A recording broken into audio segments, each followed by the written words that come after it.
Mas antes de qualquer coisa, até porque está aguardando, eu quero mandar um grande abraço para ela, né? A advogada Isadora Biondo, que é sorrisense e que tem canais online, vários deles, para informar principalmente mulheres. A gente conversou com ela aqui na Sorriso FM e a Isadora nos falou sobre violência doméstica, sobre violência contra a mulher, os tipos vários de violência, inclusive, e como você também pode ser ajudada. Então vamos acompanhar. Bom dia, Isadora, e obrigada sempre, né, pelo carinho com a nossa equipe. Bom dia, muito obrigada, Marlene. Obrigada à Rádio Sorriso pelo convite. Bom dia a todos os ouvintes da Voz do Povo. Satisfação recebê-la aqui, doutora, para conversar sobre este assunto. Recebemos, inclusive, há poucos dias aqui a delegada que responde pelo Núcleo da Mulher. Ela nos confirmava o que já era nossa impressão pelas notícias que chegam, o volume expressivo de casos de violência doméstica, violência contra a mulher registrados aqui. A senhora que atua nesse ramo dentro da advocacia percebe isso também? Sim, com certeza. Esses índices, eles são alarmantes, né? E o que eu mais percebo é que a maioria das mulheres que eu atendo, elas têm muito medo de encarar o judiciário e de combater essa violência que acontece dentro de casa, né? Então, a minha função é justamente encorajar essas mulheres que eu atendo, né? Eu oriento. Eu faço a minha parte, dou a orientação e tento encorajá-las, né, a entrar com um procedimento judicial adequado.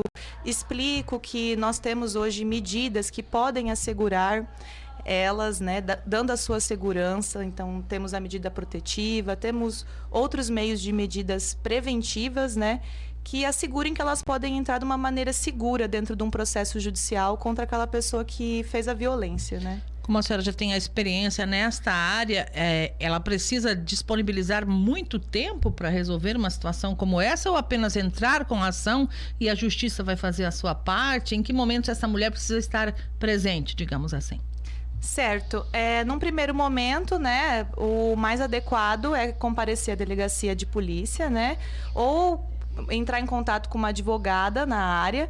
E feito o boletim de ocorrência, a gente já entra pedindo uma medida protetiva, né? Que dentro do prazo de 48 horas, tanto o juiz quanto o delegado vai fazer essa análise, mas hoje em dia aqui em Sorriso é muito rápido, né? Assim que a gente já tem conhecimento, já faz o pedido, eles já deferem a medida protetiva e então já começam as medidas judiciais, né? Para que essa mulher combata, né, essa violência. Fique segura, digamos. Isso, fique segura. Uhum. Perfeito. E depois disso ela vai ser chamada novamente, muitas vezes, ou em algum momento durante esse processo? Certo.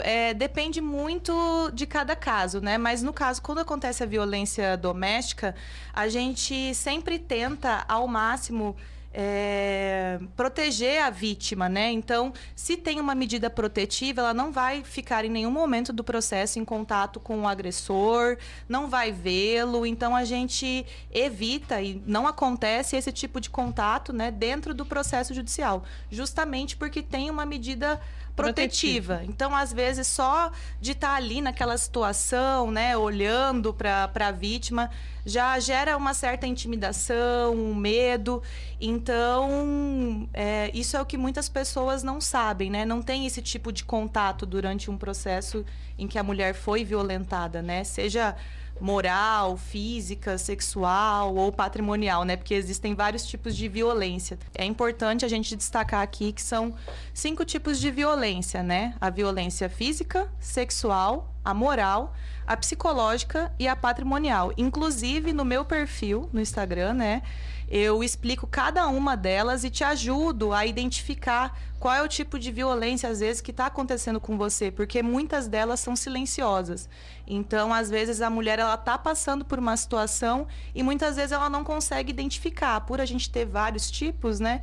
A sexual, a física, ela é mais visível, né? Uhum. Agora, as outras é algo mais com relação ao íntimo, algo mais intrínseco. Então, é alguma atitude ali que fere algo relacionado às crenças, né? Ou aquilo que gera um gatilho na mulher. Então, algumas, às vezes, não têm conhecimento, sabem que estão sofrendo, né? Sentem alguma coisa Isso. desagradável, mas não sabe por que, às vezes, está aí, de que modo é a agressão, no caso. Exatamente, por isso que eu sempre oriento que o primeiro passo, né, na identificação é o desconforto. Se o seu companheiro ou a pessoa que convive com você, né, teve uma atitude que te gerou um desconforto, já é um momento para você parar, analisar ali a situação, a circunstância, ver com que frequência que isso acontece, né? E aí sim, né, tomar as medidas cabíveis, porque acho que toda mulher, né, merece ser feliz e ser respeitada e valorizada, principalmente dentro do seu lar, né, da sua casa. Mais um pouquinho sobre violência doméstica. A senhora nos colocava em off antes que não é somente contra a mulher ou entre marido e mulher que a Lei Maria da Penha tem a sua ação, digamos. Podemos falar um pouco sobre isso? Sim, com certeza. A Lei Maria da Penha, né, quando a gente fala de violência doméstica, a gente está falando de violência dentro do seio familiar. Então, qualquer pessoa que você tenha um grau de intimidade, que conviva com você, a gente vai utilizar a Lei Maria da Penha se essa pessoa for agressiva com você ou até mesmo violar algum limite, né? Vamos falar dessa maneira. Então, não necessariamente pode ser um companheiro, pode ser um primo, pode ser um irmão, pode ser uma filha, qualquer pessoa que seja ali próxima, que você tenha um grau de convivência alto, né? Que você tenha intimidade, porque a gente sabe que na maioria das relações isso acontece justamente por ter intimidade, né? Então, a Lei Maria da Penha, ela vem para falar, opa, estamos impondo um limite aqui. Perfeito. Não é porque nós somos próximos, nós somos da mesma família ou porque nós somos companheiros que eu não posso estabelecer um limite na nossa relação. Então, a Lei Maria da Penha, ela vem para quebrar esse paradigma que a gente sabe que é algo cultural e histórico que vem de muitos e muitos anos, né? E culturalmente falando é que precisamos, nós mulheres, entender o nosso direito e principalmente fazer com que ele seja respeitado, né, doutora? Procurando, quando necessário, que a lei haja a nosso favor. Sim, com certeza. Nós demoramos muito tempo para ter a Lei Maria da Penha, né? Então, foi um marco muito importante na nossa história, justamente para quebrar, como eu digo, esse paradigma cultural de que a mulher sempre está numa relação de uma maneira passiva, de que ela tem que sempre ouvir, agradar. Então, eu acredito que se nós temos essa lei, né, que está aí para nos ajudar e para evitar que nós sejamos desvalorizadas e desmerecidas num ambiente que a gente deve ser amada e protegida, a gente tem que se utilizar dessa lei, sim, né? Então eu tento incentivar ao máximo. É claro que se a gente não precisar utilizar, ótimo, mas é um meio que a gente tem de se sentir mais segura, né? Porque nós estamos desprotegidas em tantas áreas, né? Tantos lugares, enfim, a mulher, ela tem que ter um cuidado redobrado em tudo que ela faz, em todas as atividades. Então, se nós temos uma lei que nos ampare, que nos acolha, vamos se utilizar dela, né? Vamos tentar usar isso de uma maneira que a gente se sinta mais protegida e consiga, né, fazer as coisas. Muito bem. Obrigada, doutora. Algo mais que queira deixar para o nosso ouvinte nesse momento? Agradecer muito o convite da Rádio Sorriso. Eu acho um assunto muito interessante e necessário a ser falado, principalmente no meio de comunicação sério, como a Rádio Sorriso.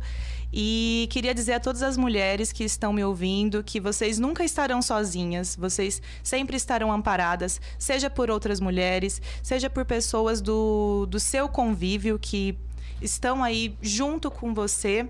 E caso você tenha alguma dúvida ou precise de alguma ajuda, entre no meu Instagram, dê uma olhadinha por lá. Eu ajudo muitas mulheres. Então, se você